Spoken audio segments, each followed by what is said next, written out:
This is kind of a weird, unexpected side effect of parenthood that I wasn't expecting. I just find that I've noticed that the frequency of my MILF sightings has gone way up, right?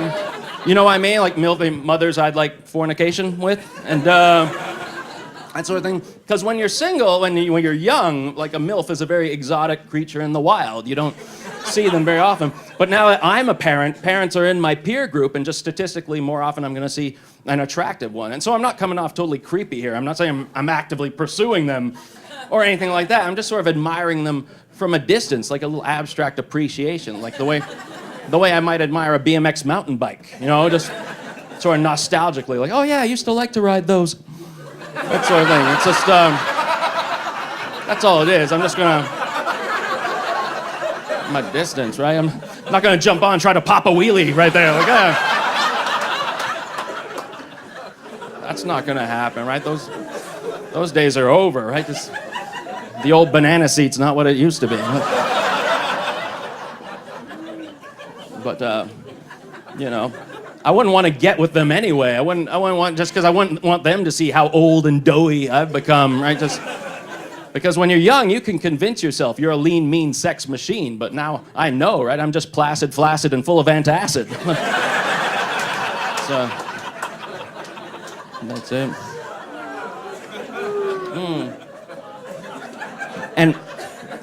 And girls know this too. Like, I think that's why you never hear girls talk about DILFs, right? It just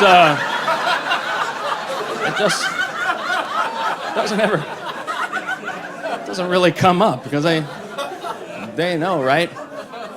If a girl's interested in somebody older, it's usually a MILF, right? Except in their case, the M stands for millionaire. And that's right. We know how you ladies think. It's you superficial cows. But oh, sorry. Was that out loud? Sorry, I'm just bitter. That's all. That's all. Nothing to worry about. I'm getting older, but I'm still relatively healthy. Like, I consider myself fairly, like, continent, you know? Like, I can hold it together. I think most of us here are probably. You have to go to the bathroom, you can hold it together till you get there and stuff, but that's a good thing that we can agree on. But I think we all, there you go, yeah, it's worth it. It's a new development for that person over there, but it's just, yeah. Yes, I made it. I'm a big kid now. But that was weird. But I bring this up because we all have had those moments, right? Usually when you're like on the way home, maybe you're in transit, maybe even on public transit, where you suddenly, it hits you and you really have to go. And just like it's an urgent sit-down function, you have to make it to. And I don't know about you, if you're like me, then when this happens, is your brain develops this little mini NASA control room up there, like it's full of like this little crack team of physicists and engineers, and they'll go to work monitoring your progress and crunching the numbers to bring you home safely. Like, it's amazing. They're like working it out, like a little math problem. Like, if David leaves downtown on a city bus cruising at 40 kilometers an hour, and his chimichanga leaves the lower intestine going at 30 centimeters an hour, then who will be the first to burst through the door?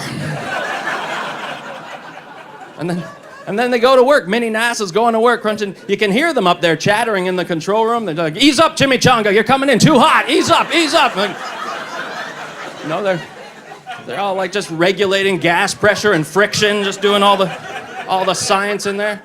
And they do an amazing job. Like, they calculate a distance, and then they keep you together for that distance. Where Mini-NASA always screws up is they only ever seem to calculate the distance as far as the front door of the house.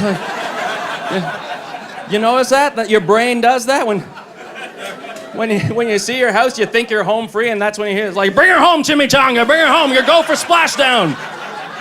You go for splashdown, and you're like, what? No, what? This is... Let me find my keys. Like, no, Houston, we have a problem. It's like, you're trying to negotiate with Mini-NASA, but it's too late. They're already popping the champagne. They're high-fiving each other. They're like, this is our finest hour. By the time you open the door, you're like, oh, the eagle has landed. Oh. Yeah. and then you're walking like an astronaut for the next couple of minutes or so. No, it's a stupid Mini-NASA. That's it.